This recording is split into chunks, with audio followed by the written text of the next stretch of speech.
Ayon dito sa mga sources, itong San Miguel Beer at ang Terra Firma ay nagkasundo na para magkaroon sila ng isang trade bago mabenta itong Terra Firma dito sa Star Horse. At ayon dito sa mga insiders, ang gagawin daw ng San Miguel Beer ay kukunin muna itong 6'10 na si Kay Marcarino at itong first round draft pick ng Terra Firma at saka ibebenta ito dito sa Star Horse. Ganyan daw ang magiging agreement nila at maraming naniniwala na ito ang huling trade na gagawin ng Terra Firma bago tuluyang mabenta.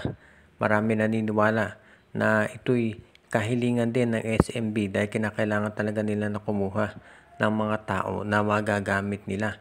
At iyan ngayon ang pinag-aaralang mabuti ng SMC kung paano nila masasakatuparan ang trade na ito. Dahil syempre kinakailangan pa nilang kausapin yung Star Horse. Pero sa ngayon mukhang confident ang SMB na magagawa nila to at makukuha nga nila yung kanilang kinakailangan. At kapag itong trade na to ay natuloy, maasahan natin na magiging maganda to para dito kay Coach Leo Austria. Dahil unang-una magkakaroon na siya ng sentro na magagamit dito sa kanyang lineup. At pangalawa, magkakaroon na rin itong SMB ng draft pick na magagamit dahil iyan talaga ang kinakailangan ngayon ng Beermen. Kapag natuloy itong trade, asahan natin na ito'y dadalhin dito sa committee na binuo ni Commissioner Willie Marshall at sila magpoproseso. Pero malamang ay matanggap naman ito dahil alam natin yung history ng SMC pagdating sa trades, madaling inaaprobahan ng PBA kaya wala tayong nakikita na magiging problema dito. Kaya ito ang magiging magandang sabihin na nating news para dito sa mga fans ng San Miguel na nag-iintay ng gagawing move ng Beermen para magkaroon sila ng panibagong trade. Nagalit na itong si Coach Tim Cone pagkatapos matalo ng Barangay Ginebra dito sa Game 1 kontra TNT Tropang Giga. Ayon dito kay Tim Cone, katulad nung nangyari nung huling serye ng TNT kontra Ginebra kung saan nanalo TNT. Sinabi ni Coach Tim Cone na yung depensa talaga ng katropa ang naging dahilan kaya natalo Ginebra. Nakita natin doon sa game na ang ganda ng 3-point scoring ng TNT Tropa and of course yung all-around game ni Ronde Hollis Jefferson. Ang naging problema sa Ginebra, yung outside shooting nila hindi nag-click at hindi nila napigilan itong TNT na umalagwa. Ang problema dahil ang laki na ng nilamang ng TNT doon sa game, hindi na nakahabol itong Ginebra. Sinubukan nilang dumikit nung huli pero naka-hold on ang TNT Tropa. Sinabi ni Coach Tim Cone na kinakailangan na raw nilang baguhin yung narrative o yung takbo ng serye.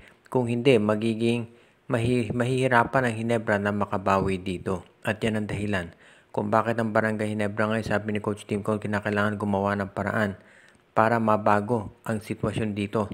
Mag-asahan natin na magkakaroon ng major adjustments itong si Coach Tim Cone, lalo na pagdating ng Game 2 na gaganapin bukas. Dahil ayon dito kay Coach Tim Cone, gusto niya siguraduhin na hindi sila mawawala ng tsansa na magkaroon ng mas magandang performance dahil syempre hindi po pwedeng ma-0-2 ang Barangay Ginebra kontra dito sa TNT dahil alam natin ang kalibre ng TNT Tropa.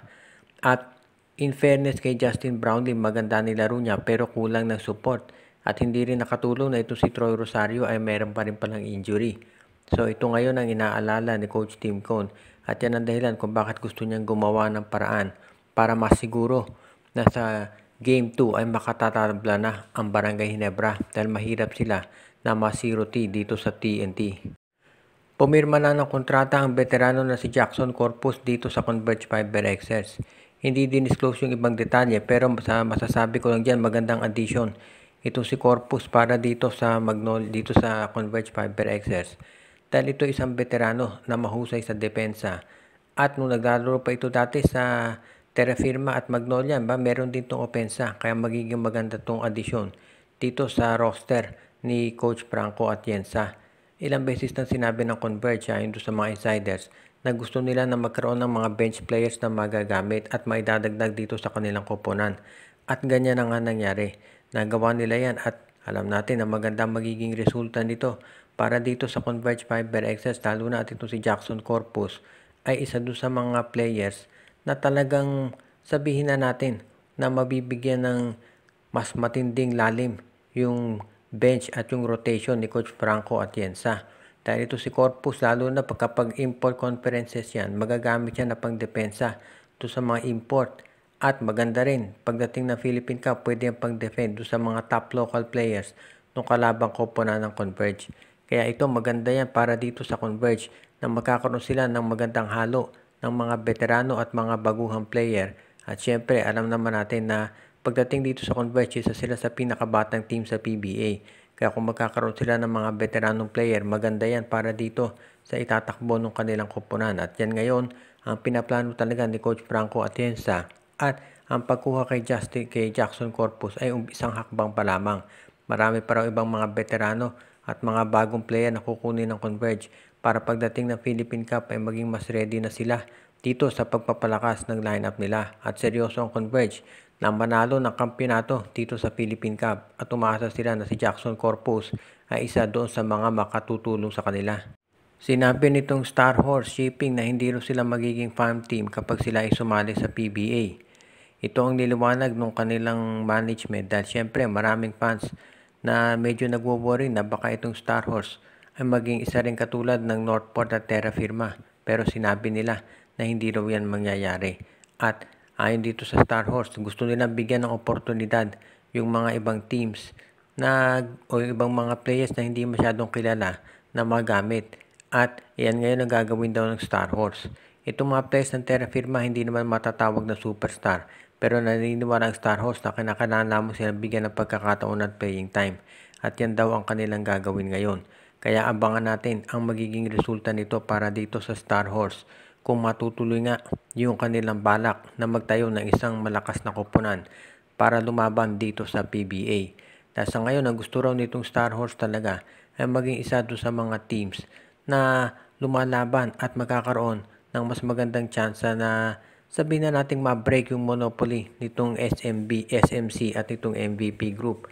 At kung ang Converge nga nakapagpapakita ng gilas ngayon, bakit ba hindi yan magagawa nitong Star Horse? At yan daw ngayon ang talagang sabihin na nating punto kung bakit itong Star Horse ay gustong sumali dito sa PBA.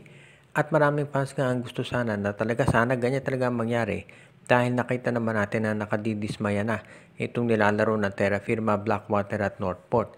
Kaya nga maraming fans ang gusto na mabenta na sila. Kung malipat nga itong Star Horse Shipping dito sa PBA, baka kumuha pa sila ng iba nilang players na nando sa MPBL at yan ang isama. Magiging magandang addition yan at magandang exposure para doon sa mga players na gusto na ipakita na sila talaga ay kaya pang lumaban dito sa PBA at deserving sila na maglaro dito sa liga. Yan ang abangan ng marami. Shout out kay RG Bueno at Dalina family, Romeo Conchada, Joshua Giray, Espejo at Rosales family, Jonel Alagon at Celino Valles family, Anthony Alon family. Binabati din natin si Edwin Carmona Jr., Ireneo Salangsang, Dexter Domer, Enju, Michael D., Alicia Garcia, pati na rin si Katsakino Dukusin, Malyari Mascareñas at si Dalmacio de Guzman at ang iba pa nating taga-subaybay.